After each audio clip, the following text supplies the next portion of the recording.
ماہ سیام رمضان المبارک کی آمد ہے۔ اس ماہ سیام کا استقبال تقوی سے، اشتیاق سے، محبت سے کیا جائے۔ جنت تو جنت ہے، لیکن پورے 11 ماہ جنت کی آرائش و زیبائش ہوتی رہتی ہے، صرف ماہ سیام کے استقبال کے۔ ماہ سیام آتا ہے تو جنت کے 8 دروازے کھول دیے جاتے ہیں، اللہ کی رحمتیں بندوں کے بہت قریب ہو جاتی ہیں۔ اللہ کی خاص رحمتیں اس مہینے میں نازل ہونے جا رہی ہیں۔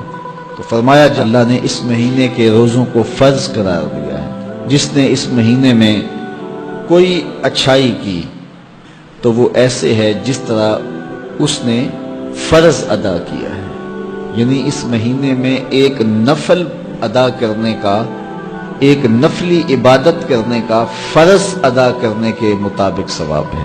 اور جس نے اس مہینے میں کوئی فرض ادا کیا تو گویا اس کو 70 فرضوں کا ثواب عطا کیا جائے گا، تو 70 گنا اجر اس مہینے میں بڑھ جاتا ہے۔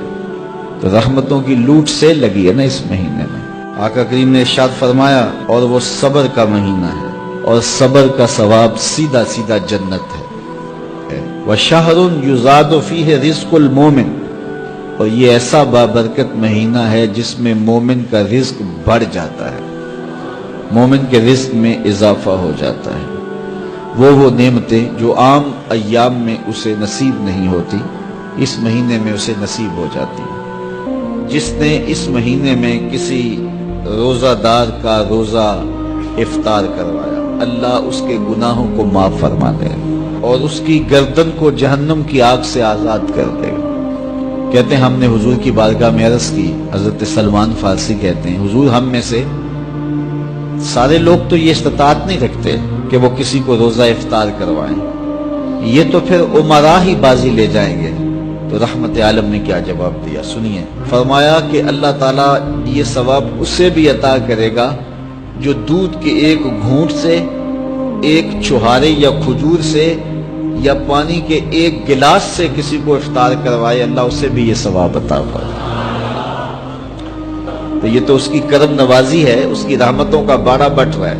ہاں اگر کسی نے کسی کو سیراب ہو کر کے روزہ افطار کروایا، سیراب کر کے اچھا دسترخوان لگایا، انواع و اقسام کی چیزیں رکھی، وہ رج گیا، تو ثواب تو اسے بھی مل گیا جس نے پانی کا گھونٹ پلایا، جس نے دودھ کا گھونٹ دے دیا، جس نے چھہارا دے دیا، کھجور دے دی۔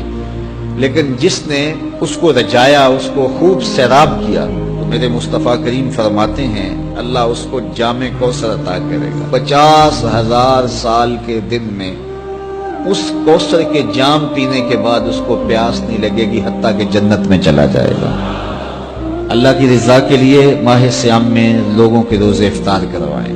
یہ جو نمائشی افطار پارٹیاں ہوتی ہیں، ان سے جان چھڑائیں۔ ریا والا عمل اللہ کو کبھی بھی قبول نہیں، یہ بات ذہن میں رکھیں۔ بعض کا ہم محنت کرتے ہیں، ضائع ہو جاتی ہے چونکہ ریا شامل ہو جاتی ہے۔ بعض لوگ تو ایسے لوگوں کی افطاری بھی کرواتے ہیں جن کے بارے میں یقین ہوتا ہے کہ انہوں نے روزہ نہیں رکھا ہوا، تو ان کو بھی بلا کر کے نمائش کی جاتی ہے کہ ہمارے گھر میں دیکھو کتنے بڑے بڑے منصبدار اور عہدیدار آئے ہیں۔ اللہ کے ساتھ دھوکہ نہ کرو، اللہ کے ساتھ کوئی دھوکہ کر نہیں سکتا، وہ اپنے ساتھ دھوکہ ہے۔ جو اللہ کے لیے کام کرو وہ محض اس کی رضا کے لیے کرو، بس بات ختم۔ جب اس کی رضا کے لیے کرو گے تو اس کا اجر کتنا بڑا ہے۔ اس کی رضا کے لیے ایک گھونٹ پانی پلا دیا، ایک گھونٹ دودھ دے دیا، ایک چھہارا کسی کو دے دیا، اجر کیا ہے؟ پچھلے سارے گناہ معاف۔ کتنا بڑا اجر ہے، اللہ اکبر۔ لیکن قربانی دی، جان دی، رگوں کا خون نچڑ گیا راہ خدا میں، لیکن یہ تھا میری ناموری بھی ہوگی، تو یہ سب کچھ برباد۔ تو جو بھی عمل کرو محض اس کی رضا کے لیے کرو، اپنے عمل کو ناخالص نہ ہونے دینا۔ اچھی بات دوسروں تک پہنچانا صدقہ جاریہ ہے۔ ویڈیو زیادہ سے زیادہ شیئر کیجیے۔